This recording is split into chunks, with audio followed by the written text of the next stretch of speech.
Hi there. We're going to be continuing with the investigation into Richard III's left occipital injury. Today what I'm doing, it's snowing quite heavily outside, so I'm not going to be getting the horses out. I don't want them slipping around, especially if they're going to fall on me, and I also don't want them getting particularly warm and then having to cool down too rapidly. So I'm going to concentrate on something called a shock trap. Now this is actually a modern term and also a modern concept. However, it is equally applicable to somebody in medieval armour. Armour is primarily a passive defence. If you look at a modern armoured fighting vehicle, you have what we call the golden triad, which is armour, mobility and firepower, each one reliant on the others, and each one consequently very much working in concert with each other. The more armour you have, the less mobility you're likely to have, the less firepower you're likely to have because you can't carry as many rounds, the less, the smaller the actual tank gun you can actually carry. Excuse me. And we're going to be relating that to a medieval knight. Now a shock trap is effectively a part of the armour or the armoured envelope which will direct a shot or a hit into a more vulnerable part of the actual armour itself. So what you're doing is you're directing something to a vulnerability as opposed to deflecting it away.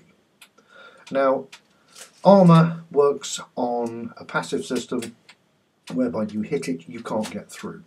Now, armour itself absorbs a certain amount of kinetic energy. However, if you actually have something directly against that, the kinetic energy will simply get transferred all the way through. Instead of doing this, it's also got padding behind in order to absorb it. And that's a perfect example back there. That's my gambizon sitting on it. A gambizon is a very thick, heavily quilted jacket. Mine is about that thick. It'll absorb any kind of blow coming into me. It will also slow down a piercing attack. I'm going to cover this in greater detail later on. Piercing attacks have their own special kind of dynamic, but what we're looking at now is how armour can actually fail. Richard died because of a failure of armour. We're going to have a look and see how that happened. So the very first thing I'm going to be doing is getting Eddie and myself into the other room to show you how this kind of thing can happen. Meet Eddie. Now Eddie, despite having not been in the best of health recently, has kindly volunteered to take part in this demonstration. He's wearing three pieces of medieval equipment. He's wearing a gambizon or an arming jack. He's wearing a corrazina, which is several metal plates held together by a linen outer, and a pauldron or spolder. That is designed to protect the shoulder and, very importantly, the collarbone from impact injuries. The combination of the padding and the hard shell renders him pretty much impervious to most low energy to medium energy hits in this area. However, we're actually concentrating on an attack into this area here, up into the left occipital bone and into the medulla oblongata.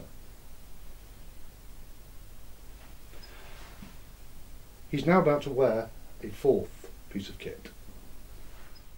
Eddie is now going to demonstrate something called a shock trap. Shock traps are something I'll go into a little bit of detail in a moment, but the idea is that it will deflect a blow into a vulnerable part of the anatomy. Now to do this I'm using a period specific helm called the barbuta. Barbutas appeared in the late 14th, early 15th century and slowly migrated all the way through up into Northern Europe until they became quite common on most medieval battlefields. By the time of 1485, these would have been routinely seen all over the place.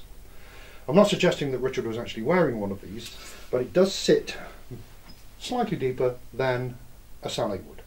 A sallet, people tend to associate sallets with high status armour of the period, and indeed that's what we find most of. So, dropping this onto Eddie's head, and actually steadying Eddie, because Eddie's balance isn't brilliant, as I say, he's been quite ill recently. You can actually see now how the back of his head is still slightly exposed. Even covering this with mail in the form of a standard coming from about halfway up the neck here, still leaves this area up here exposed. And this is the major problem with this, because any hit in this direction gets directed, even if I'm moving slightly laterally, directly up into this area. It's called a shot trap.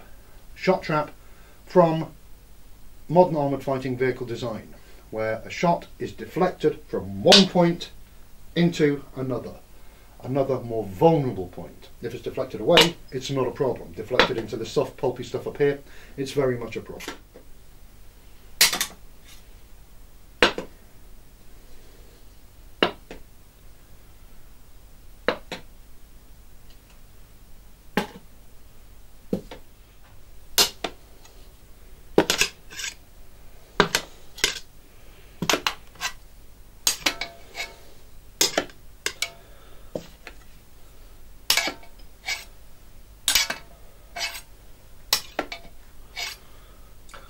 So what we've seen is how armour can actually be used to direct and deflect a blow directly into an area that is relatively unarmoured, if not completely unarmoured.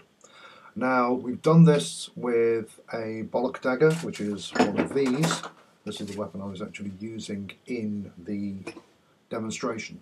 What I'm going to do, weather permitting, over the next couple of days is experiment using a 1.5 hand sword, and also using the pole arms that you saw me using in the earlier video. A pole arm probably is going to be slightly more susceptible to this because it doesn't have the flexibility of a wrist so close to it, so it's more likely to be directed through. I hope to demonstrate that in the next video. Okay, thanks for watching. Talk to you later.